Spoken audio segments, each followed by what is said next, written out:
Every April Fool's Day, my boyfriend joined his childhood friend in the same cruel prank, pretending to propose to me. Last year, I slipped the ring onto my finger, my heart full of hope. Suddenly, the mechanism snapped tight. Pain shot through my hand and I cried out. He apologized afterward and promised that this year the proposal would be real. As such, I arrived carefully dressed, believing him. Instead, I was met with a face full of cake. He reached out gently, wiping the cream from my face as if it were nothing more than a harmless joke. However, this time, I took a step back. After 6 disappointments, I chose to walk away. So why was it that, in the end, he was the one consumed by regret?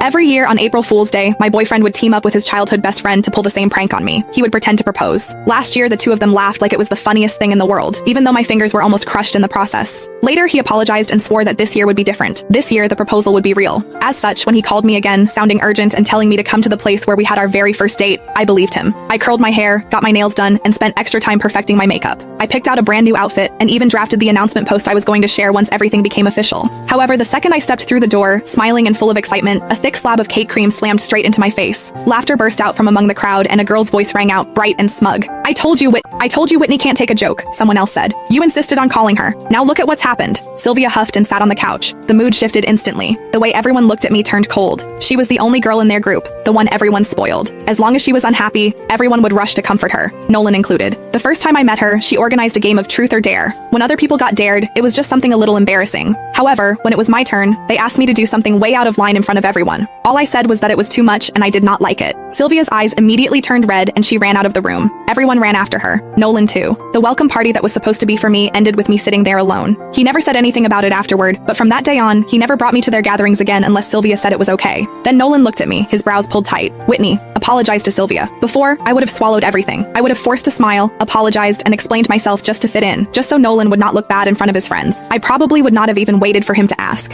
However, when even breaking up meant less to him than a single moment of Sylvia being upset, I finally understood. From the very beginning, this relationship never mattered as much to him as what he had with her. I bent down and picked up the bag and coat I had bought in order to meet his parents. As they stared, cold and judging, I said, Nolan, we're done. I mean it this time. My heels felt unsteady as I turned and walked out. As the door closed behind me, I could still hear Sylvia's light, teasing laughter drifting out from inside. Are you seriously not going after her, you hopeless romantic? Nolan let out an icy laugh. She's just throwing a tantrum. If I actually go after her, what about you? He shrugged like it was obvious. Besides, she has no one to rely on except me. She's way easier to deal with than you. My heart felt like it had been split open. His words cut through me like a knife, slicing into wounds that had never fully healed. 6 years ago, right there, Nolan had confessed to me. He told me I was the one he wanted for the rest of his life. Truth be told, it had not been easy for him to win me over. When I was 15, my parents both remarried and started new families of their own. I became the extra piece no one wanted to talk about. I resisted relationships, and I resisted the idea of building a family. I turned him down 5 times. The last time, I was living alone when a stranger started following me.